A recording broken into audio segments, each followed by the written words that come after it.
Fernando, no.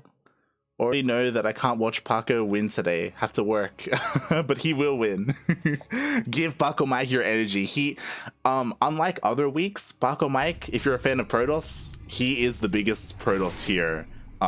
In Sentimiento Latino. Normally there's two. Normally it's Paco Mike alongside Shakti, the Brazilian Protoss, but Shakti, aka Nano, is not here this week, unfortunately. So Paco Mike is carrying that Protoss flag strong for everyone in Latino America right now.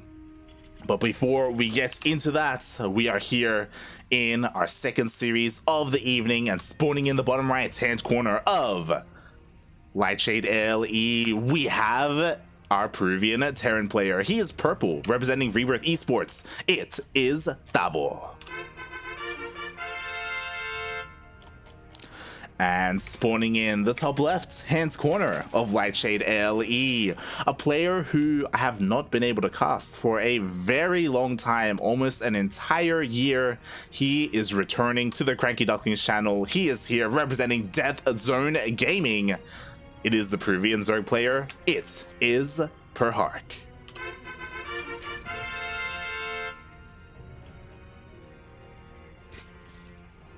I haven't seen him in a very long time. He used to be a regular in Battle of the Americas in Sentimiento Latino, but yeah, he's just been MIA. I don't think he's even ever played in a Copa Hyperion, for example. It's just been a very long time, so it's cool to see he is back. But is he in form? Is he in shape right now?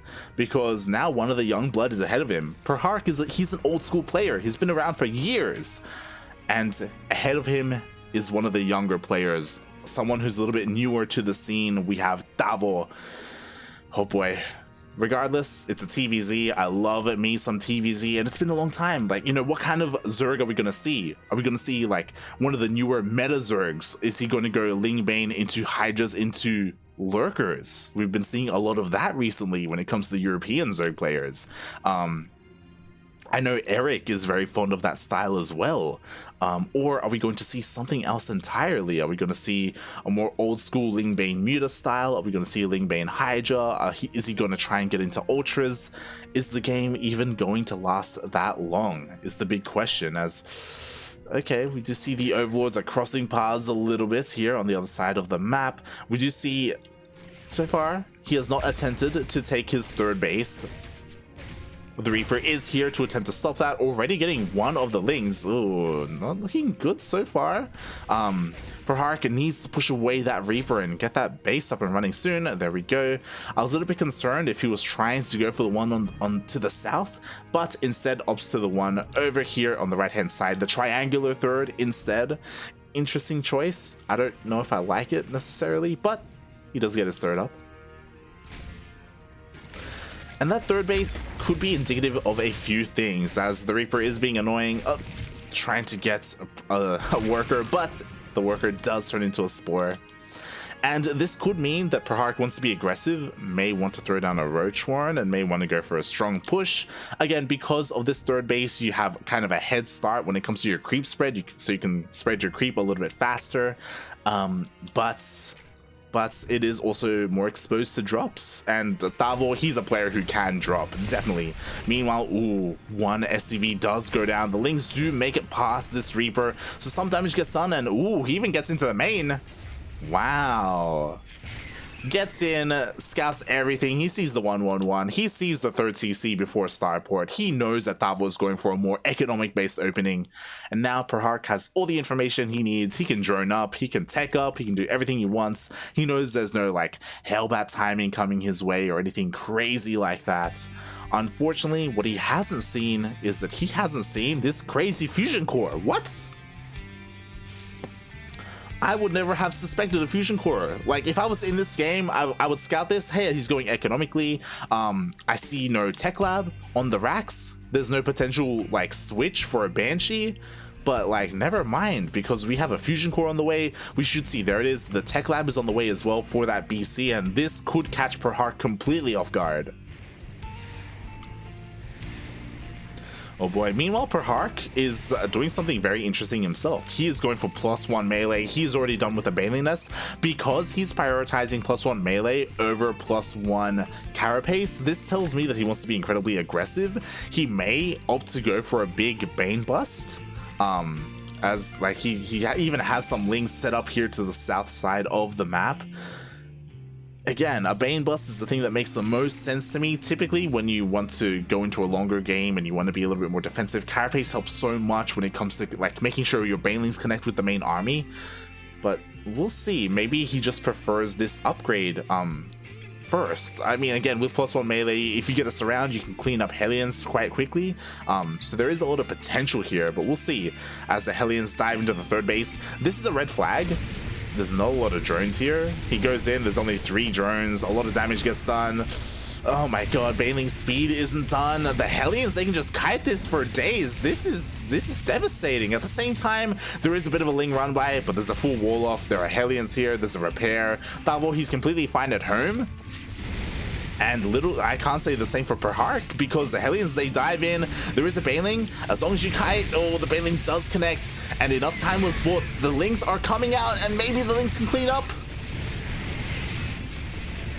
Oh, just barely. The Lings do get us around. They clean up all the Hellions. I think if Tavo wasn't distracted by the run by and he was a little bit more aggressive, he probably could have gotten into the mineral line before the Lings dealt too much damage.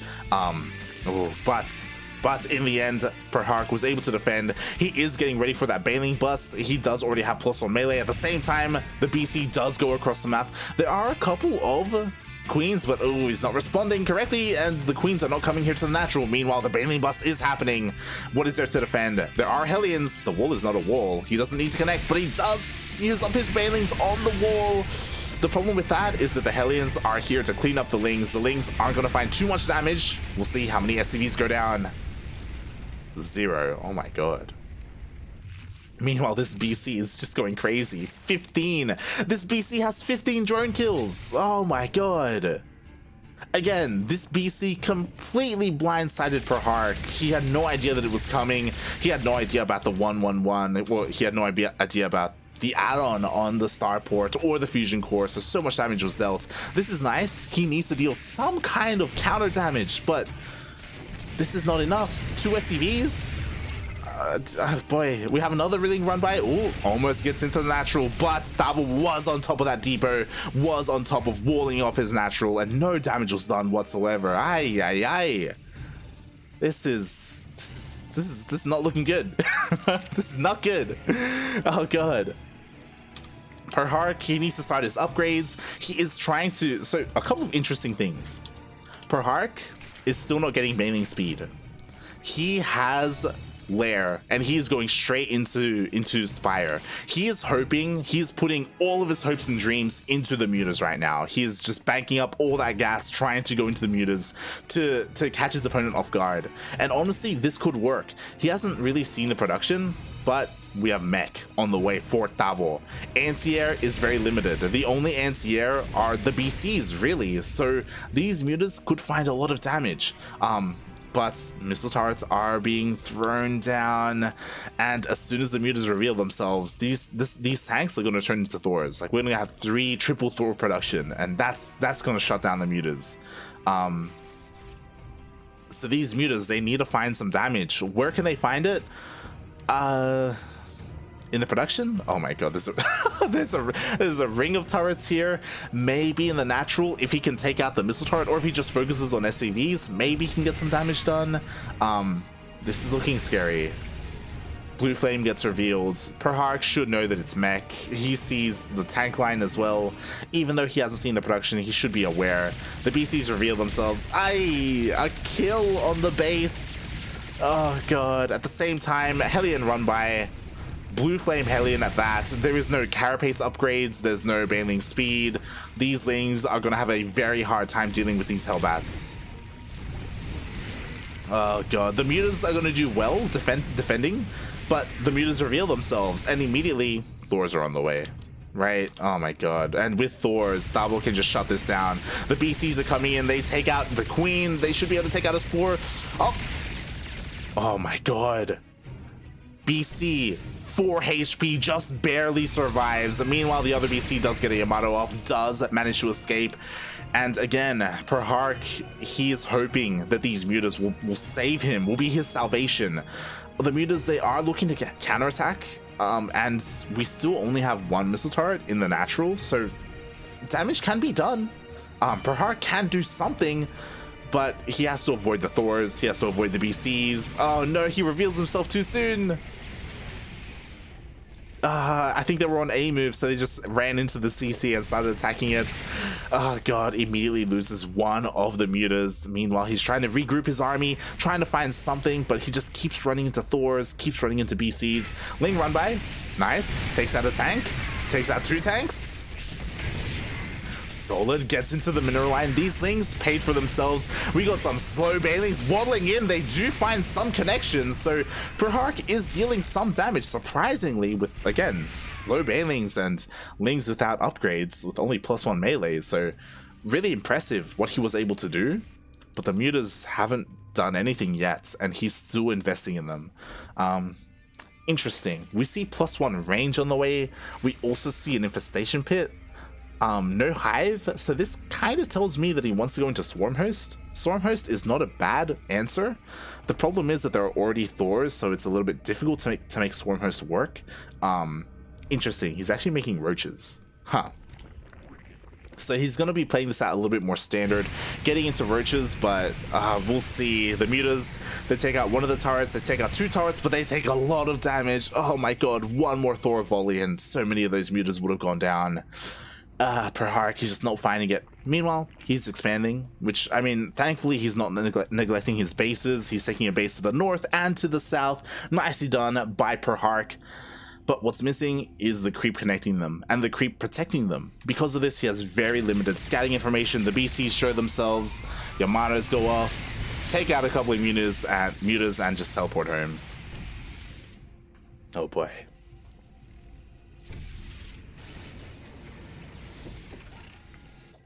Again, with no creep spread, it's so difficult to defend your bases. It's so difficult to get a heads up of when an army is coming towards one of your bases. Like, perhark is playing in the dark right now. Like, look at his vision. He just sees nothing here on the outskirts of the map. And honestly, as a Zerg player, that's terrifying. Quack. Oh god, the mutas, they come in, they run into missile turrets. Sure, they take out, oh my, no, he's losing mutas for missile turrets, which is something you never want to see. He finally does take them all out, so maybe he can get something done. Meanwhile, Tavo, he's having none of it. He's just pushing out across the map. Ay, ay, ay. What do we have to defend? We got slow banes, we got roaches with +1, actually ravagers with +1, so maybe he can try and defend the Bile's land. Mostly miss though. They kind of take out a bit of a tank. Meanwhile, the mutas are actually dealing damage. They took out the entire mineral line in the main base. They took out 1 of the BCs, so these mutas are finally paying for themselves. Ooh, taking out the upgrades before they finish is going to be huge. Can he do it? Oh god, he's so close. He's so close. He takes out 1 of the armories, but the other does finish up its upgrade. Meanwhile, the main armies did clash a little bit, but perhark wasn't able to break the position. And yeah, perhark, he's making something happen with these mutas. Again, he's done with the mutas. He wants to get rid of them. He wants to trade as best he can, and if he takes out 2 BCs with them, that's completely worth it. And now the main army is pushing here to the north side of the map. Tavo, he has a superior army only if he sieged up, and he does siege up with his tanks. Perhark is trying to push up a ramp. Oh no. perhark is forced back. Tavo, again, you do not want to face all these tanks when they are sieged up, especially pushing up a ramp onto high ground. Ay, ay, ay. Meanwhile, all the mutas were finally cleaned up. It looks like the BC did survive, and perhark, is it enough? Did he buy himself enough time? He has the hatcheries, he has the drone count, he has the hive. Here we go. We got Vipers on the way, and we got Corruptors. This is finally a good enough army to contend with the mech. But does he have enough here? Like, he is able to deny a base. It looks like Tavo, he's spread too thin. He has this decent army here. He has a bunch of supply on the way. There it is, there it is. We had a bunch of supply that was in the main base. Finally, he's able to regroup. And now that he has regrouped, if this entire army does push out together as like a solid force, I don't think perhark can defend against it. Perhark needs more time. He has a Greater Spire on the way. He needs Broodlords. If Broodlords come into play, then, and as well as Vipers for Blinding Clouds and Yoinks, he's good. Is Tavo going to give him the time though? A lot of free supply there. perhark plummeting in supply actually. Not long ago was he maxed out. Oh god, he just threw away so many roaches. I say roaches.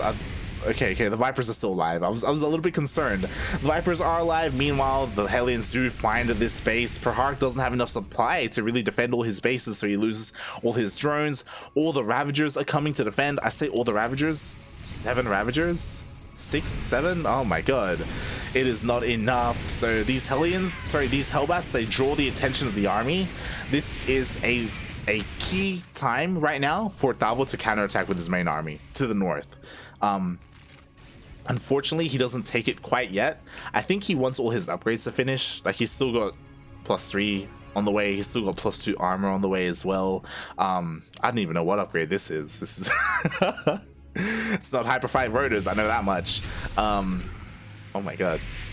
But yeah, he probably wants to wait for his upgrades before he pushes out, and because of that, he is giving perhark enough time to get up his Broodlords. Look at this. All the Broodlords are going to be finishing up. How many do we have? We have 7 Broodlords so far, 3 more on the way. We're gonna have 10 Broodlords in total. 10 Broodlords with 4 Vipers. Yo, that's pretty scary. I can do a lot of damage. Blinding Clouds on all the Thors, and then the Broodlords push on in, and the Thors are so thick and chunky they can't get out of the Blinding Clouds. This is an army that can fight against Tavo. And Tavo, he should have pushed like 3-4 minutes ago. He's just giving his opponents so much time when he shouldn't be. Like, this is the army right now. Like, he can, he could have done something long ago. But instead, he's playing that turtle style, he's playing that tortuga style, if you will, and because of that, perhark still has a chance to win the main engagement. Like, +3 is about to finish up.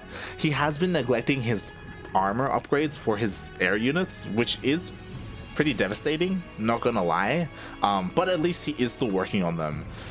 Meanwhile, Hellbats, they meet their end here to the south. Finally, the main army is pushing on forward. Is it too late though? Let's find out. Broodlords are in position, so are the Vipers. They are here to meet the mech army, to meet the Thors. If they take out all the Thors, they can clean up everything else. We'll see how good they are. Ooh, already one Viper goes down. Oh no, the Viper does survive. A Broodlord did go down though. Blinding Clouds are being thrown down, and what was that? 3 Thors get taken out. There go the Blinding Clouds, and perhark, he's diving on the army. There's enough energy for 2 more Blinding Clouds. Instead, Yoinks are being used. 2 Thors go down, and perhark is able to push away the mech army of Tavo. He only has a single Thor left. And this is what happens. He gave perhark too much time, and perhark was able to make some magic happen, and now he's on a timer. He's got to go. Because Tavo has a bank to remake an army, perhark, not so much. So he needs to try and end the game, and immediately he gets on top of all the tanks. Every single tank is going to go down. Oh my god. He's doing it. The tanks go down. There's no anti-air. The Broodlords are pushing on forward.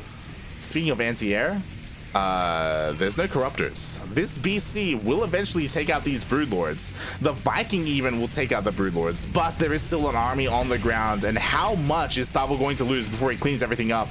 The Vipers do get taken out. The Vikings are going to clean up everything, but what about the ground? The Roach Ravager, he's trying to push into the natural, but there are Thors ready and waiting, and Thors, they don't do too bad against Roach Ravager. There we go. Finally, he does start pushing down the ramp, and perhark, this is an expensive loss. Every single Broodlord goes down, all the Roach Ravager does go down, and Tavo has the supply advantage. And this is the bane of many Zerg players, when you accidentally turn every single one of your Corruptors into Broodlords. And then you don't have any anti-air. That's what happened. There was nothing to deal with the BC, there was nothing to do with the Vikings, there were no spare Corruptors, and that's something that I've made the same mistake as well. Many Zerg players have. You have to have a balance with your army composition. If you don't have that anti-air, this is exactly what happens. Tavo was able to clean everything up, and he can keep going. if perhark had like 5 corruptors, he would have been able to kill the BC, kill the Vikings, and then his broodlords would have been able to keep pushing into the natural, maybe into the main base, and maybe ended the game if he got into the production. Like he actually had a chance to win this game, which is crazy. But unfortunately, he just didn't have any anti-air. He couldn't protect his broodlords, and now the mech army does counterattack here to the north, even to the south with a couple of hellbats. And perhark, everything, his chances to win this game were in those broodlords. And as the broodlords died, so did the chance for perhark to win this game die with them, alongside them. As Tavo pushes on forward, this is all that perhark has left. It all gets cleaned up. We have 24 Lings on the way. Lings are great and all, and they can do something, but against an almost maxed out army, there's nothing you can do. Tavo, he takes out a base, he can keep going, he doesn't need to stop here. It's gonna be crazy if he pulls back. There we go, he unsieges, he keeps going, he goes for the kill. And Tavo, what does he have? He's going for Mutas? Oh my god, the desperation move. I mean, there's only 3 Thors, I guess. Maybe he hopes to overwhelm the Thors and maybe the BCs as well. It could work, maybe, solid maybe on all these things, but Tavo, he's pushing on forward and he's looking poised to take game number 1. He probably could have taken this game a little bit sooner if he had hit a more crisp timing, but unfortunately he took too long. perhark was given a chance and he almost went with it. He almost did it with the broodlords, but unfortunately it was just not enough. Now his last chance is with these mutas, and I don't see it working. Maybe with like perfect magic bucks and target fire, maybe he can do it. He dives in, he goes in with everything he has. The infestor even dives in, and he's trying to focus down the Thors as best he can. He takes out some of the Thors, but the BCs are still here. A couple of more Thors show up, and GG gets called. GG. Congratulations to Tavo as he takes game number 1. Oh my god.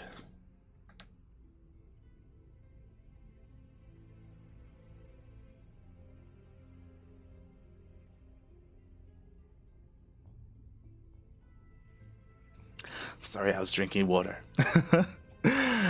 But yes, congratulations, Tavo. He does take game number 1. And I'm a little bit worried. When I think of mech, I think of Neo. I think Tavo's been spending too much time with Neo. Getting into this series, I was hoping for some bio. Not gonna lie, I was hoping for some bio against Zerg. I was looking forward to it. And instead we get mech, and now I'm scared. Oh boy. Oh boy. Here we go, as we are getting into game number 2, and this adds to my worry. It's romanticide, mate. Oh god. Give me strength, Twitch pleb in the chat. Maximo, Finantok, for sure. Oh god. Palomo. Is that Palomo Saudio, by the way, if you're still here? I know you played in our events a long time ago. I know you're still active, so it's great to see you here. Cheering for the boys, the Peruvian boys, as here we go. This is game number 2 of this best of 3, and up 1-0. We have here in the bottom right-hand corner of Romanticide LE, the Purple Terran, representing Rebirth Esports. It is Tavo.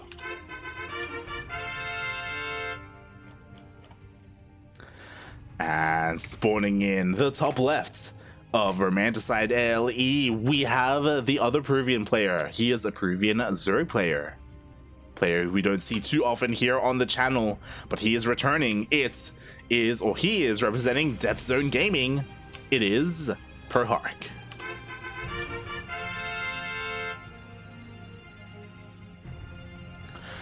I could be wrong. I know there is one Peruvian player who lives in Brazil. It could be perhark because he's on Death Zone Gaming. Death Zone Gaming is a Brazilian team, so I think he may be living in Brazil. I could be confusing him with someone else. I know there is a Peruvian player who lives in Brazil, and because of that, he has Brazilian residency and he plays in all the Brazilian tournaments. Could be perhark. Could be perhark. $69 of donations. What? Hold on, let's refresh that Maturino. Did that happen? Oh, right, no. Yes, we do have 69 subs right now. Nice. We always, you know, want to promote or encourage people to subscribe to the channel, but I understand if you don't want to subscribe because, you know, we have 69 subs. And that's a very nice number to be at. So I don't blame you if you don't want to mess with that. Don't blame you at all. Yes, Paloma Saudio. Ah, welcome. Oh, also welcome Neo. I hope you're doing well. As I quickly check the brackets, Neo, of course, he did 2-0 his opponent. He did 2-0 Destroyer, and Neo is waiting for the winner of this series. The winner should be Tavo. Again, Tavo, he is the favorite here. It's a bit of a shame the Rebirth boys have to run into each other. In an ideal world, they're on the opposite sides of the brackets. But this also means that one of the Rebirth boys, whether it be Tavo or Neo, is confirmed to make it to the semifinals. So I'm sure Charlie and all the other Rebirth players and, you know, managers are really happy about that they are able to make it that far. Whether they can make it further, I mean, that's gonna be rough, right? I imagine Jimena, Jim Rising is gonna be waiting for them, or Terran. It's gonna be a hard-fought battle, but possible, totally possible. Before we get there, though, we have to get through this series, and again, I'm concerned. I'm worried. I need to refill my water after this game as well. Oh god.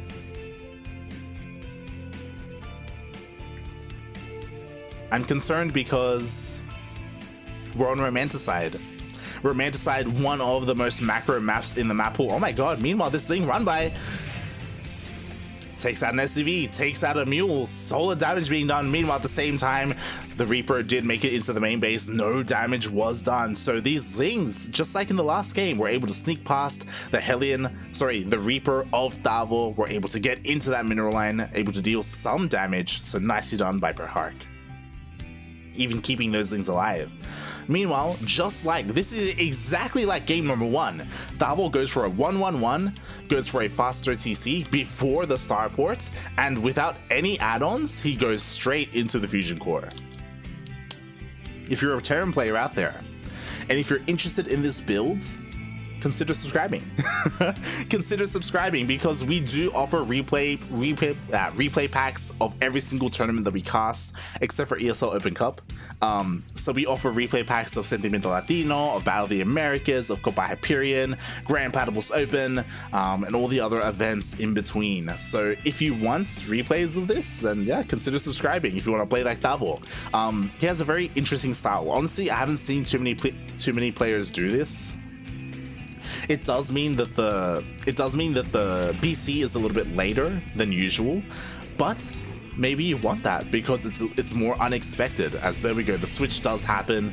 He did get out the Viking as well to help clean up all the overlords. So perhark is in the dark, and perhark has no idea what his opponent is doing. But this time, because perhark, I imagine because he went up against Mech last time, he is going straight into roaches. Oh boy, and we'll see how he does, as Tavo is already going across the map with these Hellions. Last time these Hellions did so much damage. We'll see if he's going to be able to do the same. Meanwhile, Lings go all the way past the Hellions and actually make it into the mineral line, and he forces Tavo to go back home. Oh my god, perhark with these Lings, he's able to make magic happen 2 times already. He's been able to bypass the army of Tavo and actually deal some damage. 2 SCVs go down. Tavo, he does turn around again with his Hellions, looking to get into a mineral line, but you know what? Enough time has passed. The roaches are out. The Hellions deal no damage.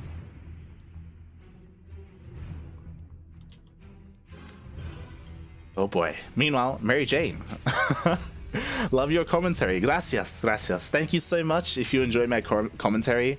Again, I'm kind of practicing solo commentary. Normally I have a co-caster like Yakuzaku or Milk and Cookies or Yoda Slim, and it's a lot easier. It's so much easier to cast with a solo caster. With a co-caster. Being by myself, it does strain my voice a little bit, not gonna lie. But I do want to practice. I want to be able to do it, so yeah, I'm trying to get through this as best I can. Honestly, my throat is straining a little bit. Not gonna lie, but I'm gonna get a refill on my water after this, and we'll see how we can do. Meanwhile, oh my god, perhark playing this out like a ZVP, going for the German taxi. The Queen's like here, the Roach Ravager is here. It does get spotted by Tavo, so Tavo is well aware of this attack. He's walling off, he's throwing down some buckers. Is it too late? He only has Hellions and a single BC to defend. That's not ideal against Roach Ravager. My god, there are so many Hellions. Again, what are Hellions? Hellions are gonna tickle these units of perhark. As perhark, he's pushing through the wall. He takes out one of the depots. He's pushing on through. The bunkers are not finishing. One of them may be able to finish in time, but even if it did, there's nothing to fill them as the Hellions are forced back, and the Roach Ravager, this massive all-in from perhark, is just pushing into the natural base. This BC is still standing strong, but again, there are Queens to help deal with it. The BC is not long for this world. The boys are being pulled, the SCVs are going down, and oh my god, to be fair, I almost said Paco Mike. Tavo, he is coming out with tanks, and maybe he can hold on. This push is slowly running out of steam. There we go. The Roaches go down. The Queens go down as well. I like this. He does redirect his attention to the third base. If this third base was left untouched, Tavo would still be in this. But there we go. So many SCVs are going down.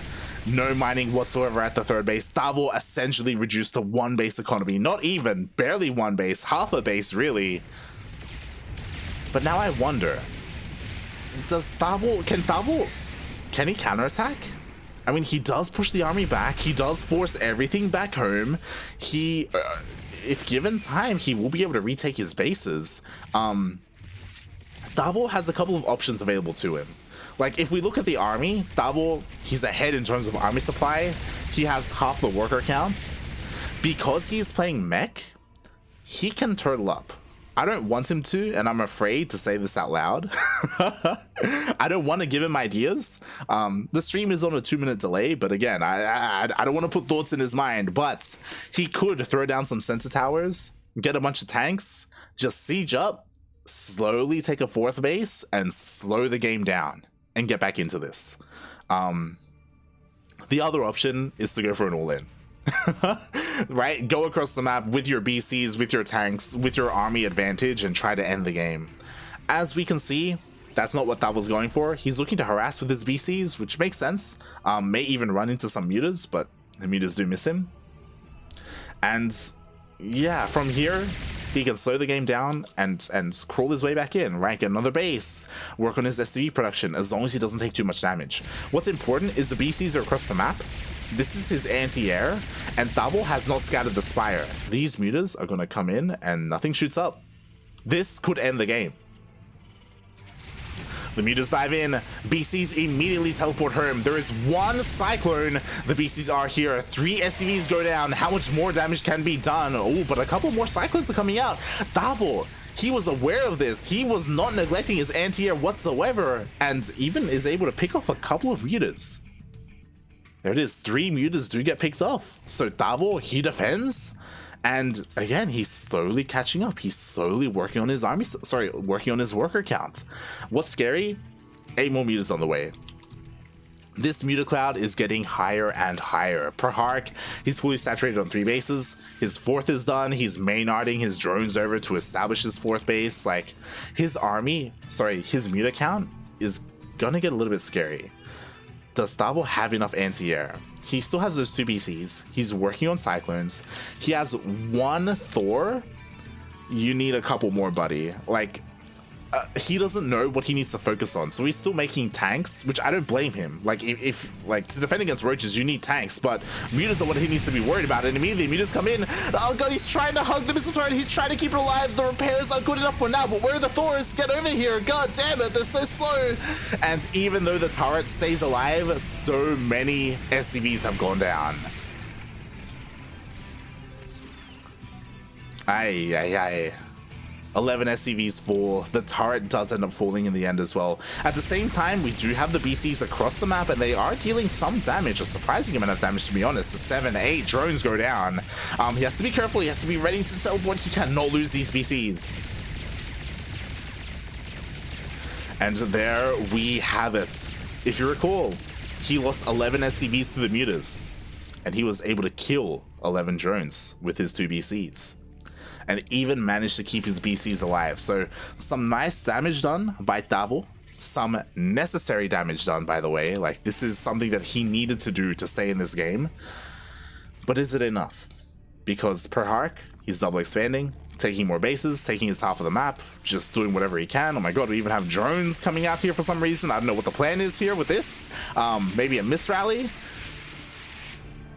And this is scary because Tavo, he's behind, and Tavo needs to work on 2 armies. Oh my god. Speaking of, somehow, someway, these Hellions were able to just sneak past everything, gets into a mineral line, completely eviscerates the mineral line, 14 drones go down, and he's able to trade with these Lings and pull the entire army. Oh my god, it looks like these drones are a part of the army hotkey. Part of this control group. Oh my god. Meanwhile, the mutas, they do sneak into the main base. Oh, they could be getting boxed in. They have to be careful. They are gonna take some Thor volleys. Ooh. Aye, as a bunch of mutas do go down. But again, because of that massive run by, this forces perhark's hand as he's put. Oh my god, the drones are still here. Go back to work. Oh god, more mutas do go down. But again, this is a pretty still, like, an army you need to respect, right? There's still a lot of roaches, a lot of ravagers. But perhark, I thought he was gonna counterattack, but because he saw the army with his mutas, I think he doesn't feel confident. I think he's like, oh my god, there's too much here. I know I'm ahead. I don't want to throw this away. So he backs off, working on a hive, working on upgrades. Oh my god, I just realized how far behind he is in those upgrades. Working on +1? +1 armor only just finished? Oh my god, perhark neglecting his upgrades a little bit. Again, allowing Tavo to get back into this. He does kind of test the waters here to the south. At the same time, the mutas are getting into the natural once again. There are missile turrets, but they are going to go down. Where's the anti-air? Non-existent, mate. They are not here. They are not here in time whatsoever. And you know what? Natural, it goes down. Oof. And this is the thing. Tavo just doesn't have the army supply. He doesn't have the army supply to spread between his bases and defend everywhere at once. He can defend 1, maybe 2 areas at a time. And now the mutas, they got the natural, and now they even get the main. This is insane. What is happening? The Thors, I think they got stuck and they went the long way around. Oh my god, and now the Thors, they're not in position. The mutas, they killed 2 bases, and now all these tanks, and this is it, mate. This is way too much damage. 11 SCVs, 2 bases, and what was that, 4 tanks? Oh my god, and a BC. Again, these BCs are stuck because they teleported in to defend. And perhark knows that, so he just trades whatever he can.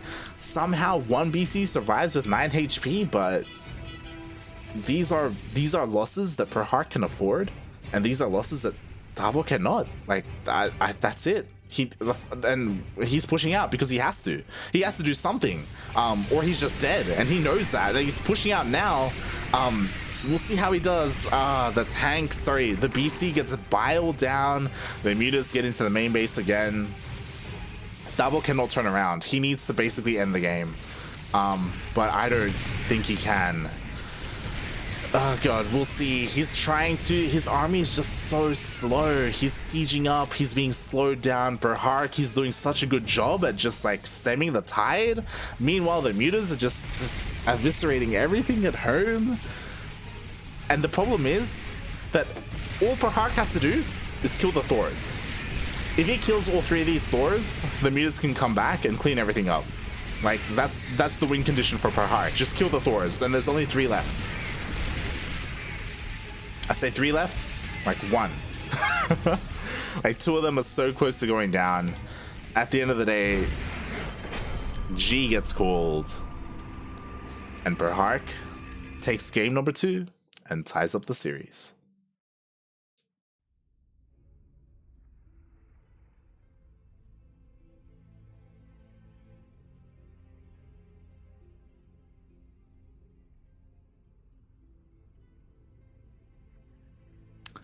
Ay, ay, ay. GG. Nicely done by perhark. Nice all-in, I guess I should say, to start things off. And he was able to deal enough damage, not to end the game, but to cripple Tavo. And he was able to make sure Tavo stayed crippled, that Tavo could never completely recover from the damage that he took early on. Nicely done there by perhark, and it's on Tavo a little bit to have scouted that, to have realized what was going on. He didn't realize, he didn't get a good eye on maybe the roach timing or a good eye on how many queens there were. So yeah, he had no idea that the attack was coming until it was already in his face.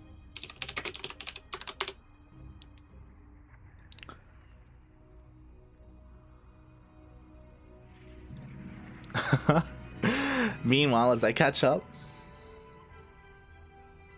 Tavo sufriendo contra un Master 2. I mean, you know, give perhark like the respect he deserves. Like he's Masters 1 right now. Masters 2 MMR, I guess, but like he's very solid. He's a very solid player. Oh, meanwhile,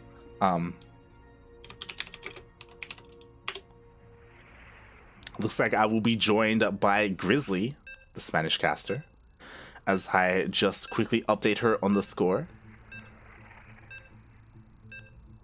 Shout out to Grizzly, by the way. Grizzly, she's... I don't want to say honorary duckling, but Grizzly has been like a part of the community for many years, for the Ducklings community anyway. So much love to Grizzly. Check out her stream if you want to tune in to the broadcast in Spanish.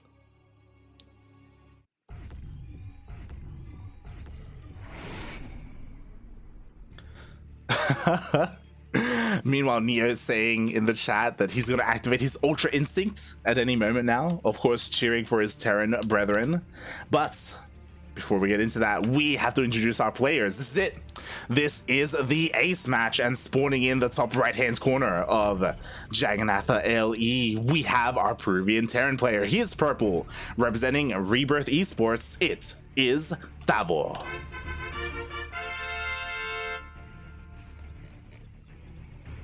And spawning in the bottom left-hand corner of Jagannatha LE, we have his opponent, the red Zerg player representing Death Zone Gaming. It is perhark. And I was meant to get water. Oh no. I will most likely quickly go and get some water after this series. Yeah, that's the plan. That's the plan. Especially because the winner of the series, they still need to do their vetoes, so hopefully they need a little bit of time and I'm able to quickly get a refill. But we shall see how we go from here. Oh boy. But yes, plenty of people here cheering for Tavo, a lot of the Rebirth boys. Meanwhile, Paloma's saying that New Era is his boyfriend. Oh my. New Era is another Peruvian player who I haven't been able to cast in a while as well. It's been a long time.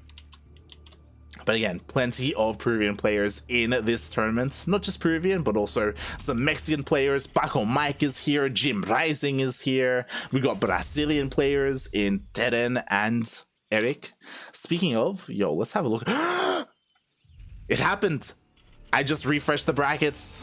Everyone exclamation mark B in the bracket. Since not a lot is going on right now, we have some time to really absorb what is happening right now. Exclamation mark Funada Darking, el admin of this tournament, for the seeding, because Jim Rising faced Terran in the first round and Terran took down Jim Rising 2-0. Jim Rising not even making it out of his first series of the day. He is out of the tournament. My god. I was not expecting that. Jim Rising, he's usually a favorite to at least go to the semis, but he was taken out by the Brazilian Terran player in Terran.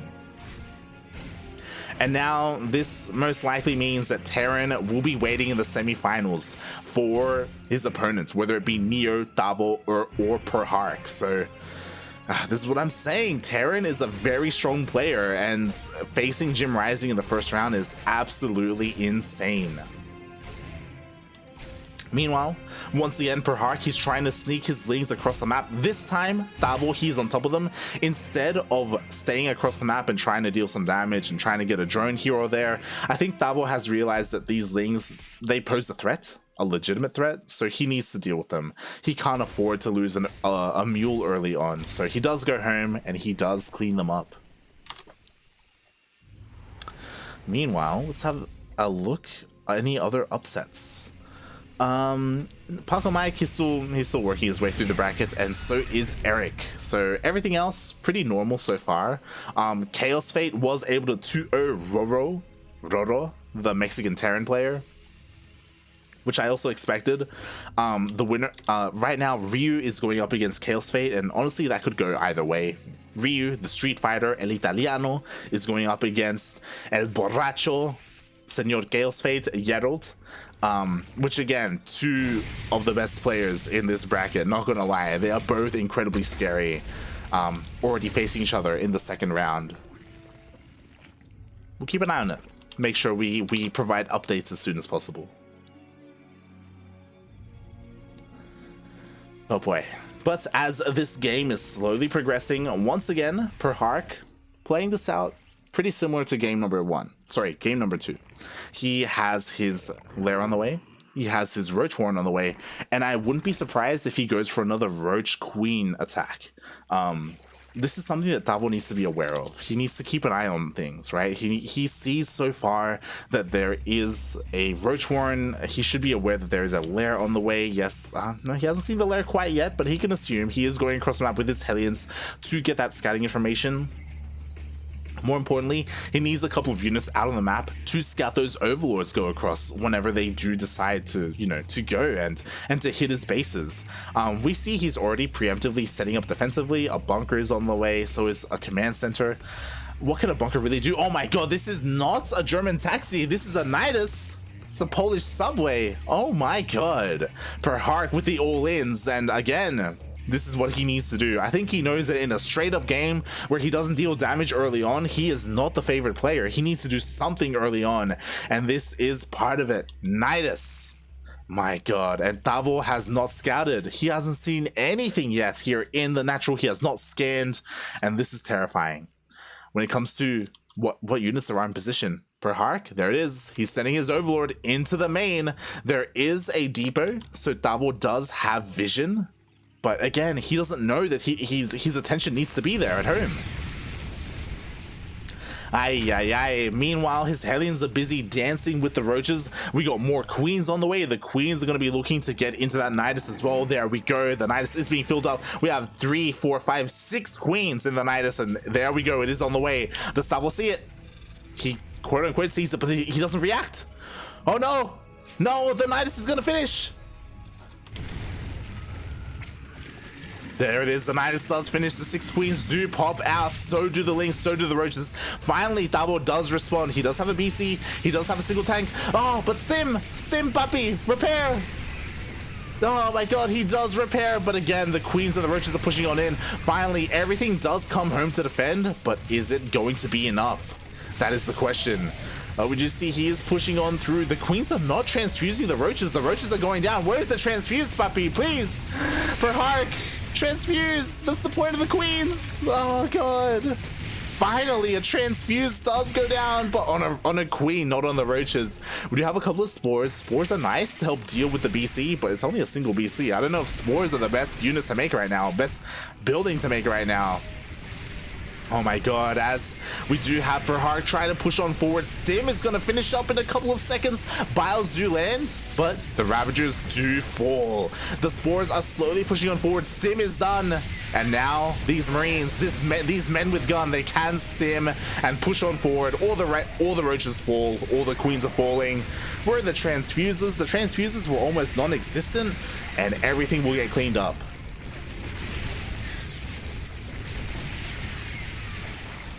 As the last queen does fall. Meanwhile, we do have a couple of lings on A move. We have more lings on the way as well. This is dangerous. These lings, if they get some SCV damage, like, oh my god, he only needs to get a couple more, but the lings do get cleaned up. And in the end, where are we right now? As we quickly take a look at everything, Tavo has 33 workers to perhark, who has 40. Perhark, of course, he is droning up. He still has that Nidus, so he can keep throwing down Niduses if he wishes to kind of keep Tavo busy. But there we go. I love it. Tavo, he's going across the map with Stim, with these Marines. And finally, all the creep does get cleaned up. Oh my god. Meanwhile, the Lings, they do attempt to break through the wall. There is repair in time, but again, this is a lot of lost mining time. Oh god, this is not what you want to be seeing here if you are Tavo. Thankfully, Tavo does have 3 CCs. He does. He does have 3 command centers, so he can keep pumping out more and more SCVs. Meanwhile, the drop does land. He does get a queen, but it looks like that's all he's going to get. He does get forced back home. And just like the previous games, perhark is going for that Spire. And this is scary. So this is the first time that Tavo is playing Bio this series. He is throwing out those Raxes. He already has Stim, he already has Combat Shield. I believe, yes, we do have 1 on the way as well. I love this, but that doesn't mean you neglect your missile turrets, because the mutas are popping out. The mutas are on the way. And where is the anti-air? It's only the Marines, and the Marines cannot be everywhere at once. Actually, Tavo is pushing out across the map. Ooh, I like this because this could force perhark to keep the mutas at home. And you know what? There are no Banelings. The Baneling nest has been completed. There we go. We finally have a couple of Banelings on the way, but they are going to be slow. They're going to be slow on creep. So Tavo, if he has the focus fire, if he has the splits, he can end the game right here, right now. As the Marines are stimming on forward, the base will be going down. Perhark, he gives it up. He's like, you know what? You can have it. I didn't even want it. I'm expanding over here to the right-hand side anyway. The base is almost done. You can have that hatchery for all I care. Which honestly makes plenty of sense. He cannot fight yet. He has to wait. He has to wait for Baneling speed. He has to wait for more Banelings to finish up. At the same time, the mutas go across the map, get 2 SCV kills, and that is it, because the BC does come home to defend. And meanwhile, another hatchery will be going down. This is nice for Tavo, but he's not going for the killing blow. He doesn't go into the natural, and as a result, he is giving perhark time to make more Lings, to make more Banelings, and for Baneling speed to finish. But we see why, because Tavo, he's content with killing 2 hatcheries and he is coming back home.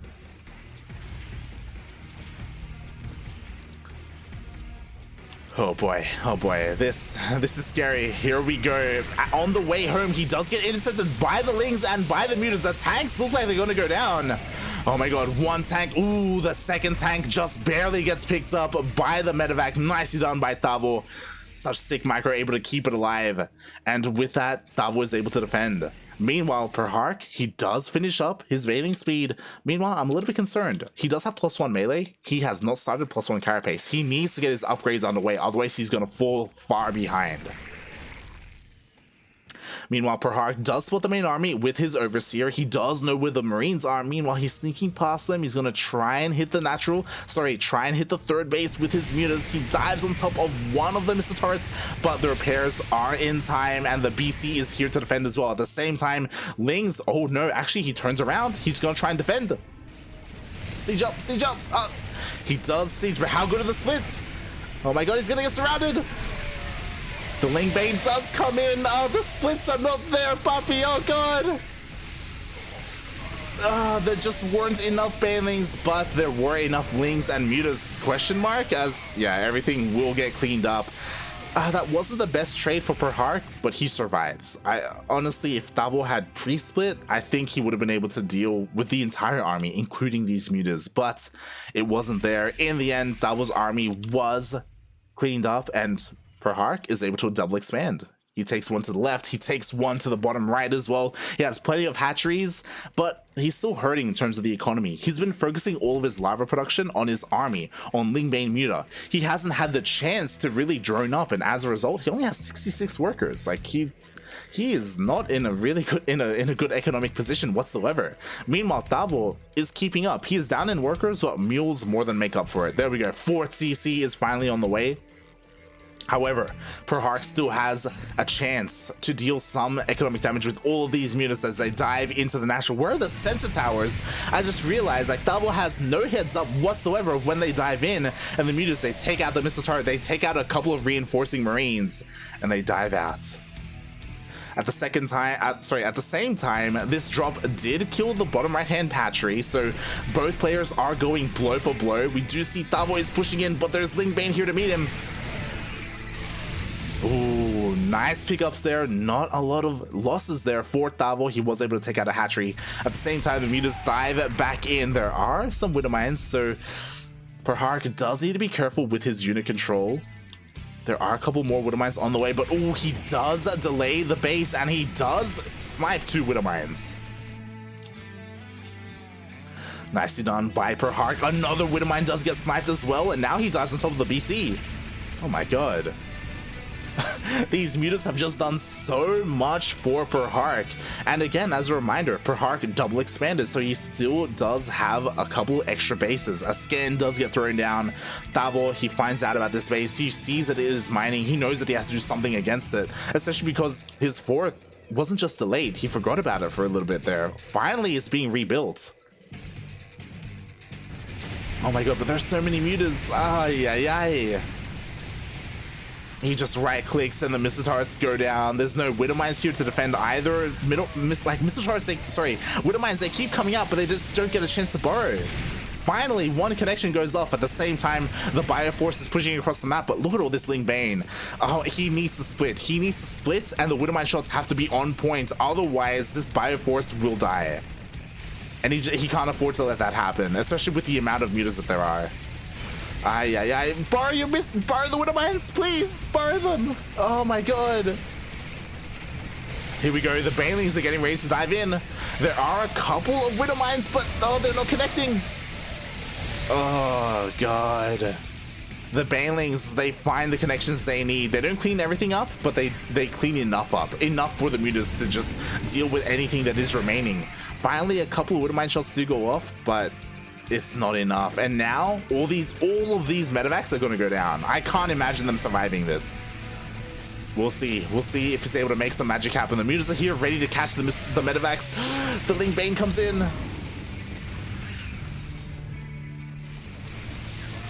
Oh god. And he needs to escape with the medevacs, but it looks like he won't be able to. The mutants, they clean up the marines on the ground, and they're going to chase down these medevacs as best they can. Tavo, he killed a hatchery, but there was another hatchery, is the thing. perhark, he always has the bases that he needs, but does he have the army? This time there are plenty of Widow Mines to defend. Do we have drilling claws? We do have drilling claws as well.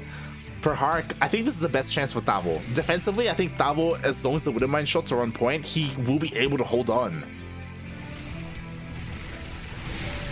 One shot does go off, the second does not. Meanwhile, oh my god, the mutants immediately all go down to the Widow Mines, but the Banelings, is there enough? It looks like there are not enough Banelings. The Marines are able to stand strong. The Lings do get into the mineral line, but they are cleaned up. And Tavo defends. Tavo holds. Oh my god. The luckiest Widow Mine shots. All 3 of the shots went off on the mutants. The mutants, they're dead. They're gone, mates.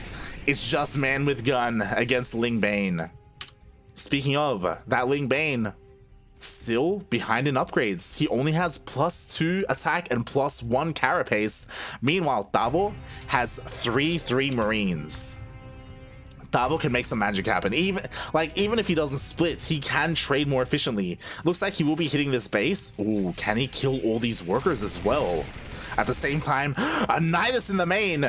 And a Ling run by here at the 4th. Oh my god, all these SCVs are going to be going down. At the same time, the hatchery does fall, but the drones were able to escape. And there we go, the Nidus does finish up. We got Lings in the main, we got Lings at the 4th, we got Lings at the 3rd. And where is Tavo's army? Okay, it looks like there are enough Marines here in the main base to defend, but he's losing so many SCVs. Ay, ay, ay. Oh god, even all the mules ending as well. Tavo, he's still not in the worst position. He still has enough SCVs to keep going. Meanwhile, the Bioforce across the map tried to press his advantage, tried to go into the natural, but there was enough Ling Bane to defend. And now that Tavo sees this, he knows, oh my god, like he's going for the counterattack. I need to be able to hold it home. And if he does, like again, he still has a massive chance to trade more efficiently. Like he's a 3-3 Marines. He's getting on top of the Banelings. And that is the last Baneling. That is it for perhark. He only has Lings left, and with this Tavo, he can counterattack. He knows he goes, or he gets ready to go for a counterattack, but at the same time, another Nidus in the main. Oh god, Tavo, he can just never counterattack. He keeps having to be at home, but it looks like there are enough reinforcements. Oh my god. The production was good enough to deal with the Nidus. Another Nidus does come up, but Tavo, he's undeterred. He wants to go for the kill. And we will see if he can get a nice spread with the Widowmines, I must say. Ooh, he even catches a couple of mutas. Beautiful Widowmine connections. The mutas go down. The Banelings are going down as well. And the Marines kill everything else. GG gets called. And Tavo, after a hard-fought game, takes the game and takes the series.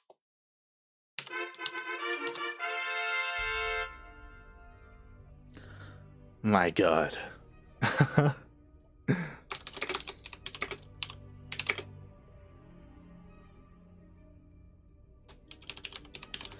GG, well played. Tavo does advance on to the quarterfinals, where he will face his comrade, his brother, his teammate, his countryman.